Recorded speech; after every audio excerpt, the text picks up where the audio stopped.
Hello everyone, welcome back to Sankala YouTube channel. So almost ಎಲ್ರಿಗೂ ಇಷ್ಟವಾಗಿರೋಂತಹ sweet ಇದು carrot halwa. So ಇವತ್ತಿನ ರೆಸಿಪಿಲಿ ನಾನು ಕ್ಯಾರೆಟ್ ಹಲ್ವಾನ ಯಾವ ಥರ ಮಾಡೋದು ಅಂತ ಹೇಳ್ಬಿಟ್ಟು ತೋರಿಸ್ಕೊಡ್ತೀನಿ. ಸೊ ಸ್ವೀಟ್ ಅಂದರೆ ಎಲ್ರಿಗೂ ಇಷ್ಟ ಇರುತ್ತೆ, ಬಟ್ ಅದರಲ್ಲೂ ಕ್ಯಾರೆಟ್ ಹಲ್ವಾ ಅಂದರೆ ಸ್ವಲ್ಪ ಜಾಸ್ತಿನೇ ಇಷ್ಟ ಇರುತ್ತೆ. ನನ್ನ ಫೇವ್ರೆಟ್ ಸ್ವೀಟ್ ಇದು.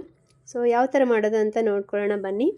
ಸೊ ಕ್ಯಾರೆಟ್ ಹಲ್ವಾ ಮಾಡೋಕ್ಕೆ ಇಲ್ಲಿ ನಾನೊಂದು 1/2 kg ಆಗೋಷ್ಟು ಕ್ಯಾರೆಟ್ನ ತೊಗೊಂಡಿದ್ದೀನಿ, ಫ್ರೆಶ್ ಆಗಿರೋಂಥ ಕ್ಯಾರೆಟ್ಸು. ಈ ಕ್ಯಾರೆಟ್ಸ್ನ ನೀಟಾಗಿ ವಾಶ್ ಮಾಡ್ಕೊಂಡ್ಬಿಟ್ಟು ಅದ್ರ ಮೇಲ್ಗಡೆ ಇರೋ ಎಲ್ಲ ಸಿಪ್ಪೆನ ನಾನು ಗ್ರೇಟ್ ಮಾಡ್ಕೊಳ್ತಾ ಇದ್ದೀನಿ. ಸೊ ನೋಡ್ತಾ ಇದ್ದೀರಲ್ವ, ಮೇಲ್ಗಡೆ ಇರೋಂಥ ಎಲ್ಲ ಸಿಪ್ಪಿನೂ ಚೆನ್ನಾಗಿ ನಾವು ತೆಗಿಬೇಕು. ತೆಗೆದಾದ ನಂತರ ಇದನ್ನು ನಾವು ಚೆನ್ನಾಗಿ ತುರ್ಕೊಳ್ಬೇಕು ಕ್ಯಾರೆಟ್ನ.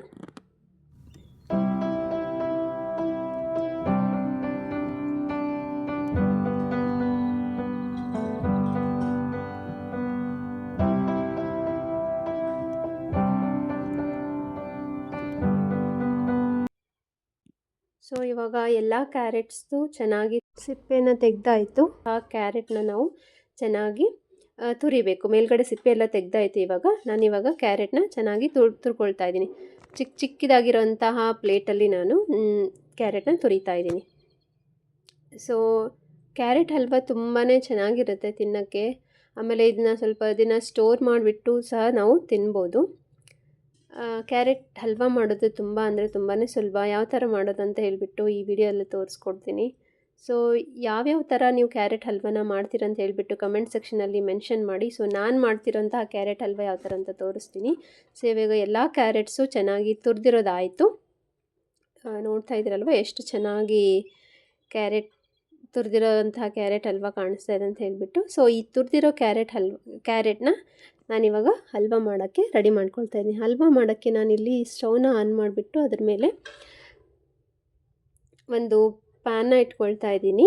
ಆ ಪ್ಯಾನ್ ಬಿಸಿಯಾದ ನಂತರ ಅದಕ್ಕೆ ನಾನು ಅಳತೆಗೆ ಸಕ್ಕರೆ ಹಾಕ್ಕೊಳ್ಳೋಕ್ಕೆ ಅಳತೆ ಬೇಕಂತ ಹೇಳಿಬಿಟ್ಟು ನಾನು ಕ್ಯಾರೆಟ್ನೂ ಸಹ ಅಳತೆಯಲ್ಲಿ ಒಂದು ಬಟ್ಲದಲ್ಲಿ ತೊಗೊಳ್ತಾ ಇದ್ದೀನಿ.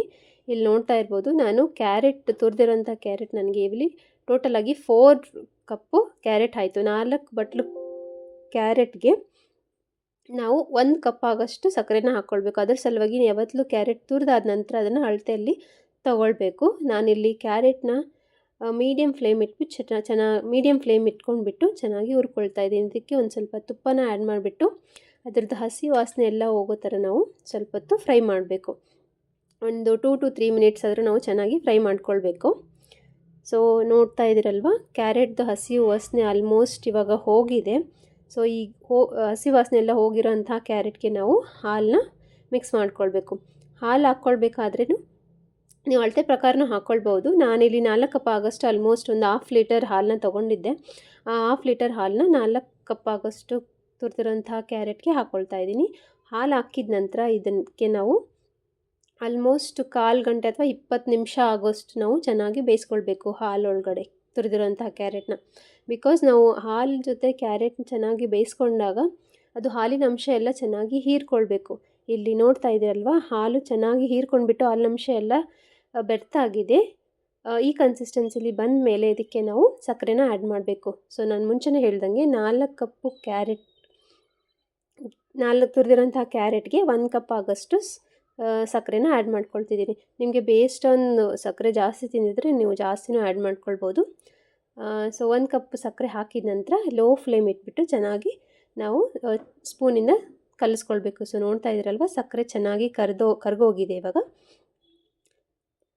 ಅದೊಂದು ಸ್ವಲ್ಪ ಹೊತ್ತು ಕುದಿಸ್ಕೊಂಡು ಆದ ನಂತರ ಅದಕ್ಕೆ ನಾವು ಚೆನ್ನಾಗಿ ಕೊಟ್ಟಿರುವಂಥ ಏಲಕ್ಕಿ ಪುಡಿನ ಮಿಕ್ಸ್ ಮಾಡ್ಕೊಳ್ಬೇಕು. ಏಲಕ್ಕಿ ಪುಡಿ ಹಾಕಿದ ನಂತರ ಇದಕ್ಕೆ ನಾನು ಡ್ರೈ ಫ್ರೂಟ್ಸ್ನ ರೆಡಿ ಮಾಡ್ಕೊಳ್ತಾ ಇದ್ದೀನಿ. ಇಲ್ಲಿ ಡ್ರೈ ಫ್ರೂಟ್ಸ್ ಫ್ರೈ ಮಾಡ್ಕೊಳ್ಳೋಕ್ಕೆ ಒಂದು ಬಾಣಲಿಗೆ ತುಪ್ಪನ ಹಾಕ್ಕೊಂಡಿದ್ದೀನಿ. ತುಪ್ಪ ಹಾಕ್ಕೊಂಡ್ಬಿಟ್ಟು ಅದಕ್ಕೆ ನಾನು ಕಟ್ ಮಾಡಿ ಇಟ್ಕೊಂಡಿರೋಂಥ ಗೋಡಂಬಿ ಮತ್ತು ಬಾದಾಮಿನ ಫ್ರೈ ಮಾಡ್ಕೊಳ್ತಾ ಇದ್ದೀನಿ. ಚೆನ್ನಾಗಿದು ಬ್ರೌನ್ ಕಲರ್ ಬರೋ ತನಕ ತುಪ್ಪದಲ್ಲಿ ಫ್ರೈ ಮಾಡ್ಕೊಳ್ಬೇಕು. ಇದು ಫ್ರೈ ಮಾಡ್ಕೊಂಡಾದ ನಂತರ ಅದಕ್ಕೆ ನಾವು ರೆಡಿಯಾಗಿರೋಂತಹ ಕ್ಯಾರೆಟ್ ಹಲ್ವಕ್ಕೆ ನಾನು ಹಾಕ್ಕೊಳ್ತಾ ಇದ್ದೀನಿ. ಸೊ ನೋಡಿದ್ರಲ್ವ, ಇಷ್ಟು ಹಾಕ್ಕೊಂಡ್ರೆ ರುಚಿಯಾದಂತಹ ಕ್ಯಾರೆಟ್ ಹಲ್ವ ಆಲ್ಮೋಸ್ಟ್ ಎಲ್ರದ್ದು ಫೇವ್ರೆಟ್ ಸ್ವೀಟ್ ಅಂತಲೇ ಹೇಳ್ಬೋದು. ತುಂಬ ಅಂದರೆ ತುಂಬಾ ಚೆನ್ನಾಗಿ ಬಂದಿತ್ತು. ನಾನು ಎಕ್ಸ್ಪೆಕ್ಟು ಮಾಡಿರಲಿಲ್ಲ ಈ ಥರ ಕ್ಯಾರೆಟ್ ಹಲ್ವ ಬರುತ್ತೆ ಅಂತ ಹೇಳ್ಬಿಟ್ಟು. ಫಸ್ಟ್ ಟೈಮ್ ಮಾಡಿರೋದು.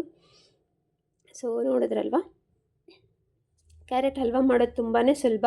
ಹೋಪ್ ನಿಮಗೆ ಈ ರೆಸಿಪಿ ಇಷ್ಟ ಆಯಿತು ಅಂತ ಅಂದ್ಕೊಳ್ತೀನಿ. ಇಷ್ಟ ಆಗಿದ್ದರೆ ನನ್ನ ಚಾನಲ್ನ ಸಬ್ಸ್ಕ್ರೈಬ್ ಮಾಡ್ಕೊಳ್ಳಿ ಅಂತ ಹೇಳ್ತೀನಿ. ಲೈಕ್, ಶೇರ್, ಕಮೆಂಟ್ ಮಾಡಿ ಅಂತ ಹೇಳ್ತಾ ನಾನು ಈ ವಿಡಿಯೋನ ಅಥವಾ ಈ ರೆಸಿಪಿನ ಇಲ್ಲಿಗೆ ಕಂಪ್ಲೀಟ್ ಮಾಡ್ತಾ ಇದ್ದೀನಿ. Thank you for watching this video.